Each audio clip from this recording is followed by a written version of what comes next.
Hi there. Welcome to today's story session.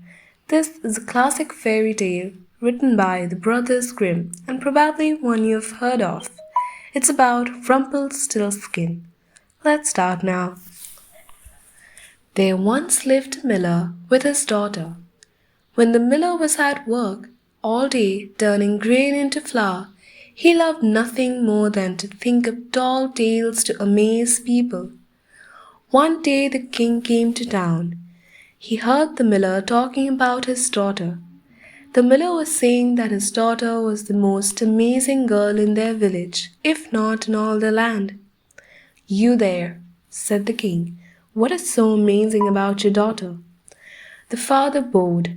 He said, "Your Majesty, my daughter is so clever that she can spin straw into gold."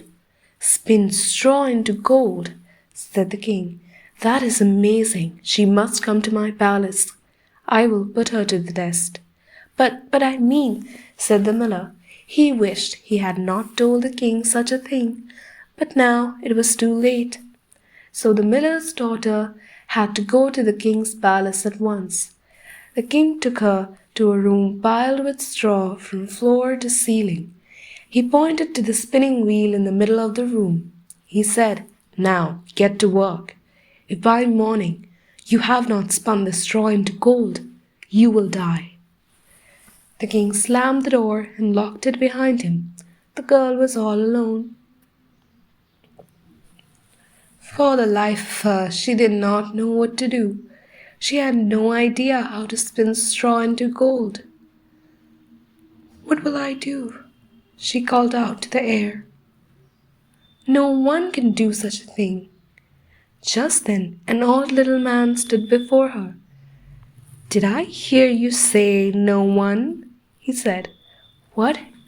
said the girl, shocked. "Where did you come from?" "Never mind that," said the imp. "What matters is, I can save your life, for a price, of course." "You can spin straw into gold," said the girl. "What kind of price do you have in mind?" She did not know if she should trust this stranger. "What you give must be important to you," said the imp. "How about that necklace?" The girl thought, "Indeed, my necklace is very dear to me, but not as much as my freedom." So she said to the imp, "Very well, if by morning you can turn this room full of straw into gold, this necklace will be yours." The little man got to work. Very busy he was all night long until morning. By then, not one piece of straw was left in the room. All of it was turned into piles of pure gold thread. "You did it," said the girl. "Of course I did," snapped the imp. "Now, hand over that necklace." "A deal is a deal," said the girl. She took off her necklace and gave it to him, and he was gone. When the king stepped into the room, he was very glad. "Look at that," he said, running the gold threads through his fingers. "Pure gold." "Yes," said the girl. "Now, if you please, sir, I'd like to go home." "Not so fast," said the king. I'll have my servants bring new straw to fill up a room larger than this one. You will stay there tonight. Beware, by morning all the straw must be spun into gold if you care about your life." "But I already," said the girl. "No buts about it," said the king, and he left, slamming the door behind him. It locked with a click. "Oh," the girl called out, "I was lucky last night. It will not happen again." "Who says?" said a voice. The girl turned. There before her was that odd little man again.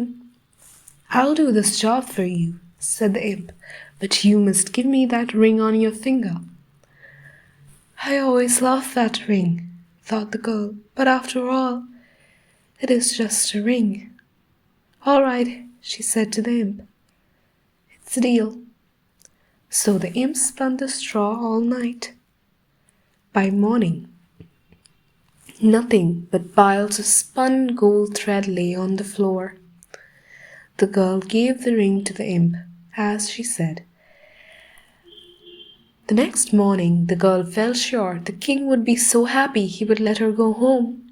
But alas, if 2 rooms of gold look good to a king, 3 rooms of gold looked even better. The king took the girl to the biggest room yet. He had already filled it with straw. He told her she must turn that straw into gold by morning or else. This time, however, the king said that his son was coming back from a long journey that very night. In the morning, he would send his son to the room to see if the work was done. If it was, she was to marry the prince. The king thought, even if she's a miller's daughter, I could not find a better wife for my son. But he told the girl in a loud, booming voice, if she could not do the task, she would not marry no one at all, for she would die. When the king left, the girl fell into a deep gloom.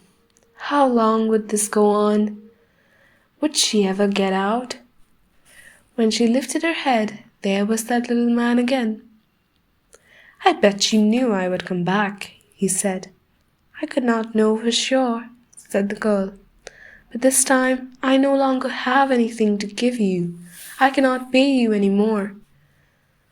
We will find a good price, said the imp, and he went straight to work, spinning the straw into gold. Stop, said the girl. Please, I have nothing left to pay you. But the imp did not stop. He worked all night, though the girl waved at him and begged him to stop, hour after hour. It was no use. By morning the job was done. There, said the imp, all done. Now I will tell you my price. That's not fair, said the girl. Lots of things are not fair, said the imp with a shrug. Very well. What is your price?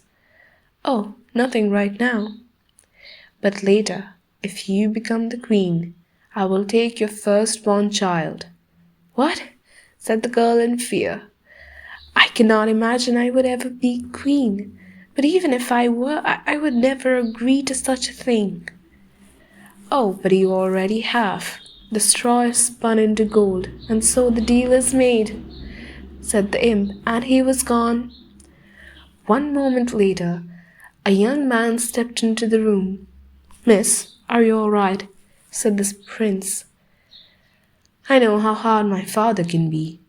True that, she said, and they smiled. This young man seemed very different from his father. When I am king, he said, I will not rule as he does. The prince looked around. He saw the large piles of gold shining on the floor. How can you do such a thing? He said in wonder. The girl said nothing. I was told that if the straw was spun into gold by this morning, you were to marry me. But know this, if you really want to get out of here, I will help you. Do not worry, I will find a way to tell my father. This young man was very different. The girl wanted to get to know him better. The two stayed in the room and talked about all sorts of things. Before long, they had fallen in love. Then he asked her to marry him, and the girl said yes. So the two were married. It was not long after the wedding when the terrible old king died. The prince became king, and the miller's daughter became queen. In time, the new queen had a baby of her own, a son. Joy filled the palace. Until one day, when the queen was all alone in her room, all of a sudden, the imp stood before her. Give me what you promised, said the imp, pointing at the baby. Now. I never promised it, said the queen. She held her baby tightly. She said, I will give you more gold instead, more gold than you have ever seen. Why do I need gold? Said the little man. I can make all the gold I want. Then I will give you a castle, said the queen. I come and go where I want. Then I will give you servants to take care of you. No one takes care of me. No one even knows who I am. I will find out who you are. Oh, Really? For he knew that no one on earth knew his true name.